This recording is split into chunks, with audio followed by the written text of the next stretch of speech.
Hello, everyone, and welcome to the Socket podcast. Today, I have with me a great friend, Tammy Helfrich of Tammy Helfrich Consulting. Tammy, welcome to the show. Hi, Kathy. It's so great to be here with you. Thanks for having me. Of course, of course. Tammy and I were just trying to figure out how long we'd known each other. We think maybe 7, 8 years.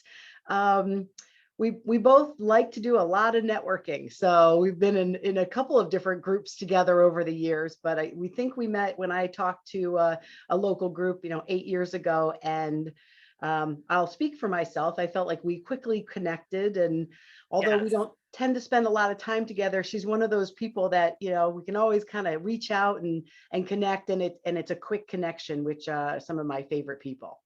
Yes, I would definitely agree. I felt that connection right away. Like, I want to get to know this woman. She's pretty amazing.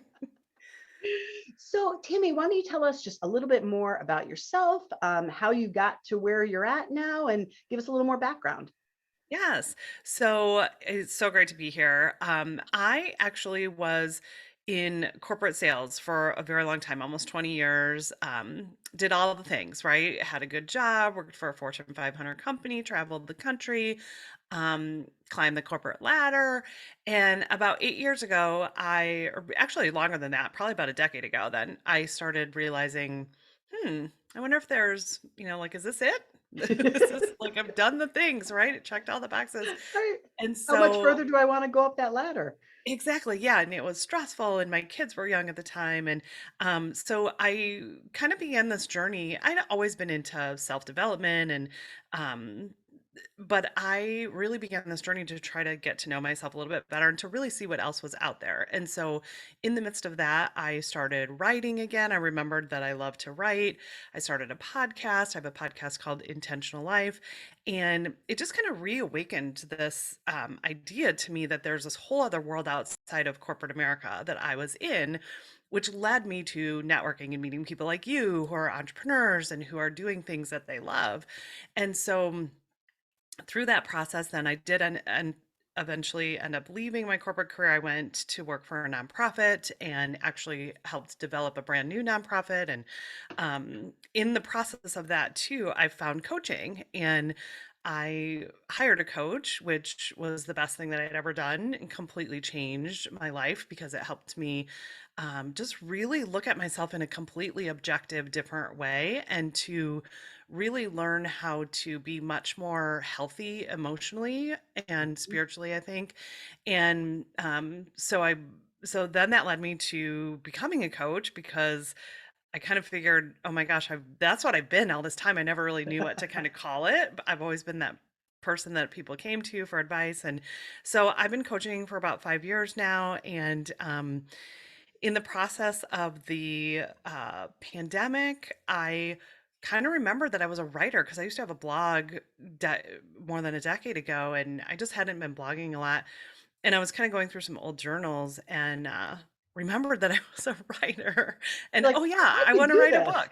Right. Yeah. Yeah. And, we're in the middle of the pandemic. So I was telling myself, well, if not now, when? If I'm going to write a book, now's the time to do it. So that led me to writing my first, I've written other books before, but this is like my first real book, I would say, titled Unapologetic, which is all about just understanding who you are and owning it and no longer apologizing for it. So that's a little bit about me. That's awesome. There's a couple things that stand out to me in that. I feel as if there's a wave right now of people leaving corporate America and saying, I'm going to do something else. Now, you did that numerous years ago, right? Yeah. But I have a couple of friends that were like, peace out. I'm going to start my own business, or I'm going to go on a retreat, or not. I think some of that had to do with the pandemic of like people really digging in and having the time and the space and the energy to kind of look at their lives and saying, all right, am I on the right track? Am I on the right path? Am I moving in the right direction? Yes. So kudos to you for figuring that out even earlier than some people have. And of those people that have done that, although there was a lot of fear as a part of that, taking that jump off of that, the security of the financial security of the corporate world, right? I mean, Yes. most of the people that have left corporate America have left big salaries that are not promised in any way, shape, or form in many other avenues. Right. But it's for some of the people in my life, they've gotten to a point they're like, well, do I want more money when I die? Or do I want to be healthy, happy, and live a life that I actually feel like I'm contributing in a different way? Not that you're not Yes. contributing in the corporate world. There's lots of people that thrive in that environment. But Yes.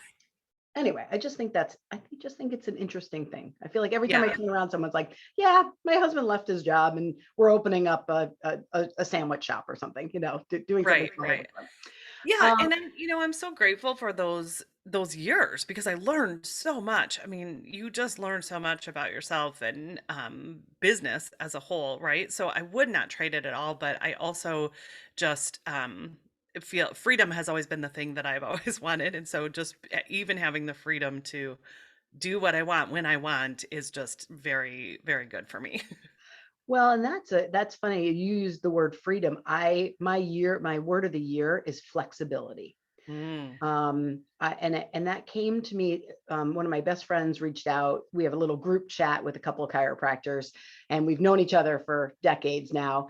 And she shared her word of the year, and I've heard of people doing that before, but I'd never really jumped on that bandwagon. I'm a little that seemed to uh, strike me as something better to do than set an intention or a resolution that I wasn't going to follow through with, sure. probably. But immediately the word flexibility came into my mind, and I thought, in my life right now, the ability to have flexibility of time and what do I want to do with each day, and not Yeah. having a set schedule, I never Yes. realized how much that affected me. Hmm. um, and being able to say, hey, this day I'm going to get 3 days of work done and sit at my computer for 10 hours, but the next day I'm going to call it quits at noon, and we're going to go for a walk and then go out to an early dinner. Yes. It's Yes. it really is nice to have that freedom and flexibility. For sure. Yes, definitely.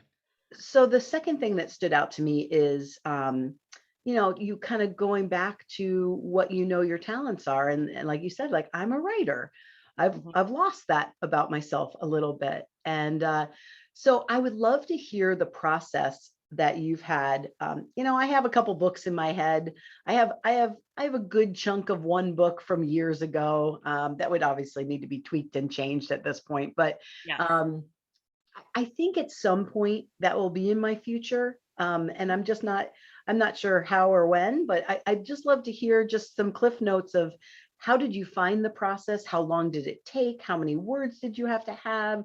How did you find the place to print it? Or, what was your journey with writing your book? Yes. Yeah, so I actually so I remembered that I used to write poems and letters, and my girlfriend and I wrote like a soap opera back and forth that we made up when we were in junior high. I mean, so I had really forgotten that until, like I said, about a decade ago when I started a blog, which was just really at that time a way for me to be more creative in my corporate life. Yep. Um, so when I so then when I remember, I was kind of in the coaching world and kind of getting wrapped up in that, and then I remembered, oh yeah, like I love to write and I love to share. I love to read. I'm a big reader, so I read lots of self-development, and I've always had this dream to write my own book. Um so the process is and I tell everyone, if you have a vision to write a book, you can absolutely do it. You absolutely can. You just have to really decide to do it. That's Right. really what you have to do, right? So for me, it was the moment that I remembered that I was a writer and then I had this book in me. Like I actually did a voice recording, which is super fun to go back and listen to. And so right after that, I reached out to a writing coach because I was like, I have no idea how to write like a book. And so I reached out to a writing coach, and then we started, and then it's because, and you will have this challenge too, because you've been speaking and talking and doing all these things for so long. It's like, how do you narrow that down to one thing? And Right. so initially I thought it would be kind of more of a memoir, but that didn't feel right either. And so we did narrow it down, and then it kind of came like, for me, I feel like a lot of times um I get almost like downloads of like, oh, here's the things that we're going to focus on. And so I got the outline, and then that felt really good, like, oh yeah, this is what we're going to talk about. And then it was just a matter of meeting with my coach and consistently writing. Now I'm like a batch person, so from when I started to when it actually published was only about 6 months, but it wasn't like I spent 6 months writing the book. It was Okay. like I would write, a couple chapters here and a couple chapters there. Like I can do a lot of things in kind of chunks of time. Um, and so actually the writing of the book wasn't that challenging for me. What the most challenging part was the editing process, Mm, because with my podcast and even with my blog that I had before, I'm very short and concise and I don't do a lot of editing. So to then write this whole book and then have an editor look at it from a completely objective point of view and then go through everything, it was really, really hard, way harder than I anticipated. was it hard more emotionally, or was it hard because it was uh, taxing taxing on you, or like just a long process? Kind of all of those, yeah. It is because it wasn't a super long process, but it was emotionally just because it felt like such a big thing. But I will say, and other writers have told me this too, it really is where the magic happens and where Okay. you really hone your craft. And so I absolutely tell everyone you need an editor and somebody who has an objective opinion Yeah. to help you, because the book would not be what it was without my editor. She was fantastic. And she was really good too about it was really important to me that this book be in my voice. So Yeah. sometimes that meant it's not going to be exactly, standard English because that's not how I talk. And so I'm the that was same really way. helpful. Yeah. I am so And the then same way. yeah. And then just, now the beauty of it is there's so many, because I self-published this book. So for me, it wasn't about, for some authors, it's about getting that publishing contract and being with a big publisher. And that's really, really important to them. For me, it wasn't. And so I have self-published a couple journals, and I self-published a book that I turned my friend's blog into a book. And so I was really familiar with that process, so that like the printing and all of that, there's so many amazing ways that you can do that and print on demand now, which is super helpful. But then it's That's just, nice. the cover, the spine, all of the tweaking of those little things that's probably took a good month and a half or more at the end to get it exactly how I wanted it to be. Um, but it's just been so fun to see people's reactions to it, and then just the different places that it is. Like it's on Amazon, and I did an Audible version too, which that was also another really big project. Oh my goodness. Because while I have podcasted for years, I don't read things and I don't read my own words. And so it was really, and then I recorded the whole thing, and then basically it wasn't in the right kind of format. So then I had to hire somebody to fix it. So there's all these little things that you learn in the process. And I'm so glad I did, because I don't listen to a lot on Audible, but a lot of people do. So, and I really wanted to be in my own voice too. Yeah. Oh my Yeah. goodness. It is interesting, this the steps you have to take, and kind of you have to push past the fears of learning these things. I know Yes. when I just started this podcast, it was I actually have this really beautiful camera, and I was so nervous, and I was learning how to use it, and I built this studio in my basement, and I have a table that I was going to have guests come to, um and then COVID hit, and then I just started taping on Zoom. And then you had to learn, okay, well, how do I have someone that edits it. We have very little edits. Normally it's this type of conversation. And Yeah. unless, Wi-Fi drops out, or someone, says the F word that didn't want to say the F word or whatever, Right. then we're not really editing it. But Yeah. just learning, okay, then we put it on Buzzsprout, and then it feeds into the things. And then I've got to Right. upload it to YouTube and get the link. And I had to learn all this technology that was very uncomfortable to me. And now it feels super easy Mhm. because I've done it so many times. And so Yeah. when people come to me and say, "Oh, I'm looking to start a podcast," I'm like, "All right, here are the things I did. It's not the only way to do it, but this is how I'm doing it." Right. But now with the ease of Zoom and recording on Zoom and me knowing how to do it, my fancy camera sitting in in the corner right there. And I'm like, all right, one of these days, my goal is actually to tape courses for Mhm. Socket. And so Yeah. that is going to be on my fancy camera, and I've just got to get over myself and do it. But Yes. anyway, kudos to you for taking those steps, and also knowing, I need help, Mhm. right? Yes. And making sure that if you're going to do this and you're going to publish your first real book, as you call it, Yeah. that you are doing it the best way possible and taking feedback from people, because that's not always easy. Yes. Yeah. Yeah, and I mean, it really does take a lot of people because then you have the design and the cover and the, formatting of the book, and there are just a really lot of things that go into it, and I could never have done all of that. I mean, I could, but it would have taken forever Yeah, to right, get it. right. And So, I know what I'm not good at too, so oh, isn't that's so key in life? yeah. Figuring that out and delegating that stuff out. Yes. That's something I do not apologize for that. Like, I Yes. suck at that. So why don't we Right. find someone that's good at that? So I'm not spending 10 hours of my energy trying to figure it out and do it kind of halfway, where Yeah. someone can take 2 hours and do it, and that's what they love to do. Yes. Yes. And I think that's always such a challenge, especially for new entrepreneurs, to be able to justify the cost, but also just the time and the energy that you waste learning things that you don't really need to learn Yeah. can be so just not helpful. Yeah, right. I like to go Yeah. with the flow, right? Go with Right. the grain. And if you're doing things you really don't like to do, or you just don't want to learn how to do, then you're kind of you're going the wrong way. Yes. Yes. So what is the most surprising thing that you've had happen, whether good or bad, from having published your book?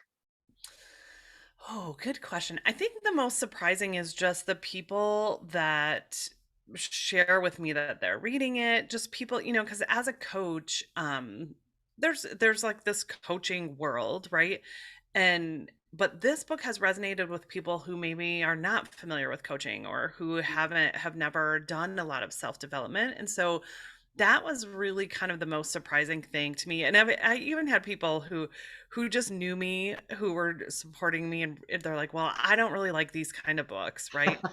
I'm gonna read it just because it's you." And then they come back and go, "Oh, wow, I really got something out of that." And so, because I put questions at the end of each chapter, like I'm a real big proponent of not just consuming information and actually integrating it and doing things. So I wanted it to be more of kind of a workshop. So, it's been really fun. It's just been fun to see it. Like it's gone all over the world, people in New Yeah. Zealand and Australia and other places. So that's really fun to see that too. Oh, that's got to be exciting. Yeah. Like when you see a post of someone, reading your book on vacation or something like Yes. that. Yes. Yeah. That's It's awesome. fun. So let's dive into this topic of being unapologetic. Yes. I think why you and I connected so much, even just so quickly without talking, is that we live on the same energy level. We live on the same plane of thought, I think, for the most Yes. part. Um, I, throughout my life, feel like I've had to claw my way out of a lot of situations, including my own self-doubt and self-deprecation and not having a lot of confidence. And I always was more of a people pleaser and wanting to do things that fell in line with what other people's expectations were of me, as opposed to saying, well, what do I want to do? Or what are my beliefs about that? And as I've gotten older, um, man, I just love getting older. I know. I I mean, I'm 48, right? So I'm getting close to 50. When I turned 40, I threw myself a party, and I'm not a throw yourself a birthday party, but I was like, you know what? I've been through the ringer, and I've gone through almost everything on the planet trying to get through in my life. And the 40s are gonna be awesome, and they have been. They have been by far my best decade. But a lot of that is because I am now unapologetically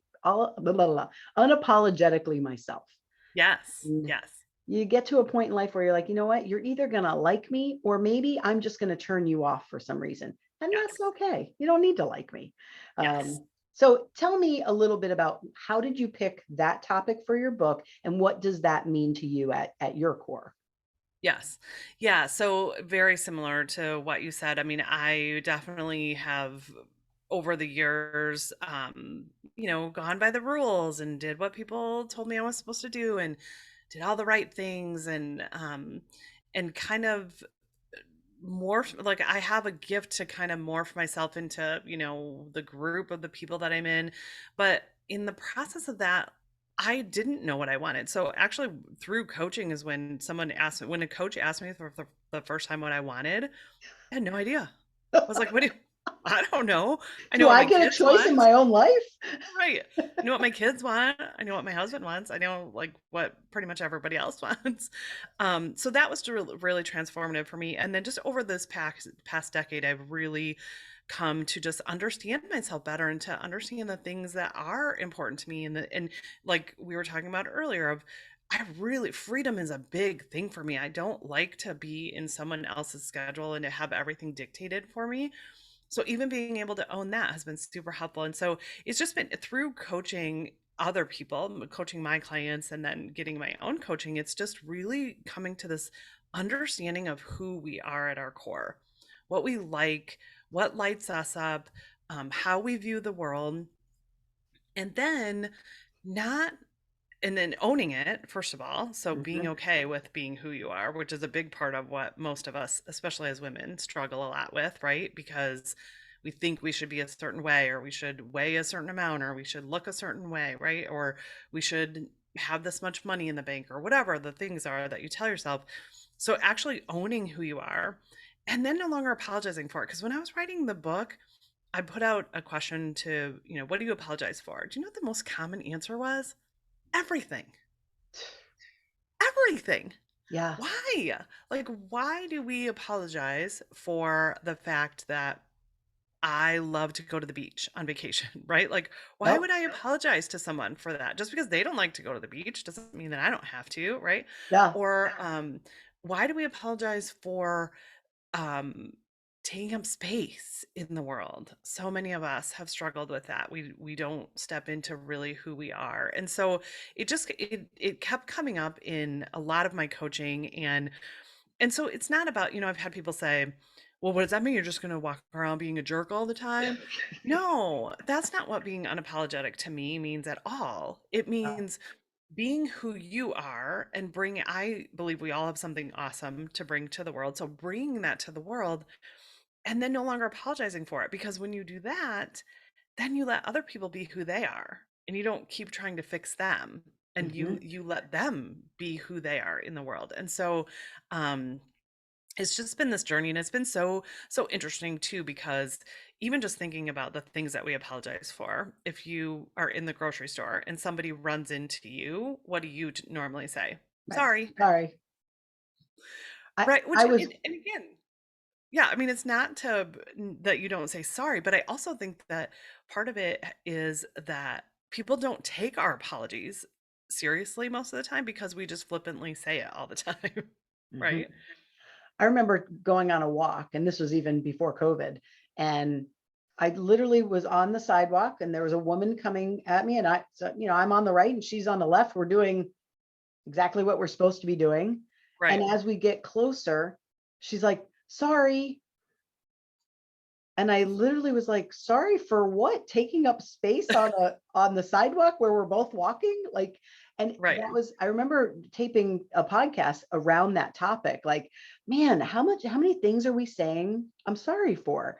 right, There's a skit, I'm pretty sure it probably was Saturday Night Live with Amy Schumer, that it's all about her and then I think two men on some sort of business panel and how many times she apologizes. And that, of course, it goes above and beyond to yeah. prove a point, but it's worth looking up because it was pretty funny. Yes. Yeah. Yeah. So just being unapologetic to me just means, again, just being who you are, being who you've been created to be in the world and being okay with it and Mhm. and stepping into whatever that looks like for you and just Yeah. owning it. Yep. It's amazing how hard that is to do, though, and Mhm. how for me, that took years and years and decades of therapy. It really Yes. did. Like it truly took some unraveling of some unwinding of some thought processes that I had in my head, some of which were kind of programmed there in certain ways in my childhood, and um, never intentionally, but just the way the world was. A Yeah. lot of it had to do with weight and things like that. I was told as a young child when I was an athlete that I was overweight because I always weighed more. Now, I didn't have an ounce of fat on my body, but every time I went to the doctor, I'd get on the scale and they'd look at my height, they'd look at my weight, and they'd be like, "Ah, she's got to lose 15 pounds. She's too heavy." And Yeah. so I just set up this huge issue in my head of, as a 10-year-old girl who's a gymnast and a diver and a swimmer who's rock solid muscle, being told that she's overweight and that she's fat, basically. Right. And so that, man, that dug a hole deep inside that brain of mine. It's still latching on a little bit, Yes. And sometimes I'm like, what if they just left me alone? Yeah. But anyway, so that's one of the things I've had to kind of combat my whole life. And Mhm. then also just um being okay feeling worthy of Mm. respect, of love, of um, just mutual caring for one another. Yes. It takes a lot to get there. It does. Yeah, and that's I mean, this has been years that I've been working on a lot of this stuff, and so it's not that it doesn't just happen overnight because like you said, there's so much conditioning. There's so many things that we just take as truth that we believe that maybe aren't helpful for us anymore, right? So sometimes it's a lot of deconditioning and it's a lot of questioning, am I really okay with that anymore? And do I Yeah. really believe that? And that shows up in lots of different areas. And so yeah, I think just so much of it is just getting to know yourself, and a big part of learning to actually like yourself. Sometimes you can't get to self-love very quickly, and so even just liking yourself. And um so yeah, I'm actually thinking already starting to think about my next book, and I feel like it's going to be a prequel to that because a lot of the feedback that I've heard from people is it's really hard to get, it does take time, like you said, to get to that unapologetic Hmm. part. Hmm. And so, continuing to just dive into who you are and what makes you uniquely you can be so helpful. Well, and I think that's a good point because, and I'm sure I've done this in relationships in my life where I'm like, well, you should just think about it this way, and Mhm. I can think about it that way because I've done the underlying work and the years and years of the deprogramming. Yes. But for some people, let's say they're in an unhealthy relationship, it's really hard to see that if you haven't put that work into yourself. Yes. So I Absolutely. I can see where you could say, well, here it is, right? And then people are like, I'm not even close to being at that point to be able to understand or accept those things in full yet. I can Right. see how I could get there, but I need a little Yeah. work on it. Yeah, and that's totally okay because we're all in different places. And so a lot of the book too is about just doing some of those things, really starting to think about like, what did you like? Just so many people, that was a big question for them, like it was for me. Like, what do I like? Mhm, How do I want to spend my time? Just like you were talking about, really deciding how you want to live your life. And I think especially those of us, in mid I just turned 50, so I'm starting the next decade, which I'm super excited about because I've loved my 40s also. yep, Um, so, but like, what do we want? How do we want to live? And what kind of difference do we want to make in the world? yeah. Do you feel the same way as me that you don't feel like you're 50? No, no, it's interesting. I had a hard time when my husband turned 50 because well, that was a couple years ago, but for Uh-huh, me, it feels a little surreal because it's just such a big number, right. but, it's yeah, I feel actually better. I feel like I am in such a better place as far as how I treat myself, how I talk to myself, how I feel about myself, the life that we've created, and, yeah, I feel great. That's awesome. Yeah. That's awesome. And that's always my hope that I put out into the world, right? Of, Mhm. man, if you can just continue to take steps to feel great about who you are as a person, put out good into the world, be kind, be forgiving, give Yeah. grace, um, and also learn when you need to walk away from something. which Yes. leads me into my three socket questions that I love to ask the guests that come up on the Socket podcast. Yes. Um, I like to talk about something in your life that you would like to or have already tossed or really Mhm. eliminated from your life, something Mhm. that you are recycling or changing or just shifting a little bit, Mhm. and then something that you would like to elevate or give more energy to. And I think it's really important Yes. in life to be able to see something and go, okay, what category does that fit in? Because sometimes you really need to say, this is not for me anymore, and I have to move completely away from it. Sometimes you're like, you know what? I could limit this, or I could shift it, or I could do something a little different with it to make it okay. And then sometimes you're like, man, I need more of that in my freaking life. Right. So for Tammy, what is Yes. something that you have tossed or need to toss?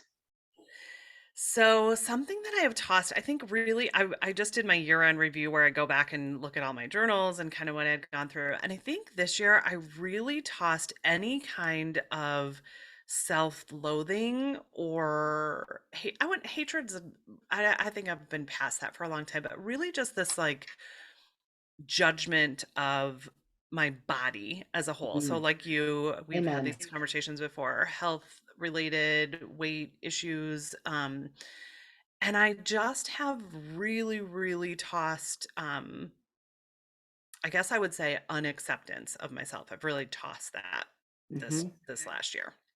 What a gift. Yes. Oh, feels so freeing. Well, you almost can breathe again. Yes. You know, Yes. it's I think about the years of my life that I breathed. I did breathing just from my chest because God forbid Yep. I belly breathed and let my stomach go further out than it already does. Yes. Yes. But just to feel like okay in your own body. Oh, Yes. I just Yes. it's such a big gift you can give to yourself. So Totally. totally that's fantastic.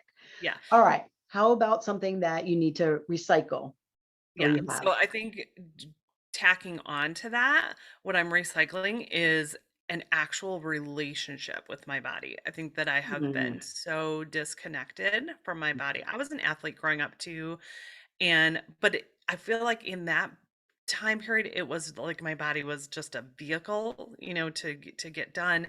And then, over the years with weight and health and all of that, I've been so disconnected. And so I've mm, really really been working on like being in my body and not just intellectually understanding stuff, but like really embodying who I am and body, mind, spirit connection. Like that's what I'm really recycling mhm. and just learning a new way how to do it, which Yeah, is really exciting. that's awesome. And even Yeah. just listening. Like, Yes. what are you telling me? Yes. Oh my gosh. Amazing. I remember a couple of years ago, I think it was Janine Roth, asked the question, like, if your body had a voice, what would it say? Yeah. Oh my gosh. At that point, it was my body because I had been an athlete, I was always into these workouts of like killing yourself and, beating yourself up and doing all kickboxing and all this stuff. And when I asked my body, it was like, could we just be gentler? Could we walk? Could we do some yoga? Could we be a little more flexible? Right. So that was then. And then now, when I ask my body what it wants, it really does. It really wants me to be present in my body, but it also Uh, wants to be healthier and it wants yes. to like shed this protective whatever layer that we've had for a long time. So, I feel you. I've got that. yes. I've got that too. Has been a little bit of an albatross around my neck of my whole life. So, Yes. but I Yes. feel that. And once you can disconnect from the body shaming of yourself, Yes. and you can start listening, I think it goes from I've got to lose 25 pounds in the next month and a half because I'm going to so and so and I got to fit into a dress to, all right, slow your roll. Right. What am I going to wake up and do that's healthier? Right. What is one thing that I can, let me take this out of my life and put this instead of going full force. I get a little like perfectionist, like I'm either doing everything 100% right or I'm like, well, fuck it. I'm not going to do that. And I Exactly. do everything wrong. Right, So, right, yeah. so Yeah, anyway. and for me, a lot of times it was I mean, I could do all those things, I've done all those things, right? Done all the crash diets, done all that stuff, but it was never sustainable because it wasn't what my body wanted either. So that's even just what I'm recycling is like, what does my body want and what does it feel really good with, and how do we keep being healthy, and just especially as we're moving in, as I'm moving into my 50s and Mhm. with COVID and aging parents and all, like I want to be around and I want to be here for my kids and hopefully grandkids someday, and um but I have to listen to my body to be Yep. able to do that. Yep. Yeah. All Yeah. right. So let's move on to the last question. What are you looking to elevate in your life? Yeah. So this year is all about, it's actually, I have named it, my future me, I have named as Ultimate Tammy, which is I love just, it. yes. And so this year is actually all about Ultimate Tammy and Okay. elevating in every way, in my business, in my coaching, in just how I show up in the world, in really living into this ultimate version of me, which is just me elevated, really. So, Yeah. Oh, I love that. That's yeah, fantastic. it's so And fun. good for you for having that vision, right? Because Yep, we create what we see, right? totally. What we speak into truth becomes our truth. Yes. It just does. I Yeah. don't know how that magic works, but it does. Yeah. Yeah. For So, sure. I love those questions. Those are great questions for everyone to ask themselves, especially going into the new year. yeah, thank you. Yeah. So, cheers to the ultimate Tammy. Thank you. And thank you so much for coming on the show. I really appreciate it. And anytime I see you or talk to you or email, I'm like, it's just been too long. So Yes. let's not do that any longer. Yes, absolutely. Thank you so much. This has been so great. Yeah, you're more than welcome. If our viewers would like to get a hold of you, where would be the best place to connect with you be? The best place is just on my website, which is tammyhelfrich.com. Okay. And you can find my social media there too. I'm also on Instagram and Facebook, but usually the best way is just to go to my website, Okay. tammyhelfrich.com.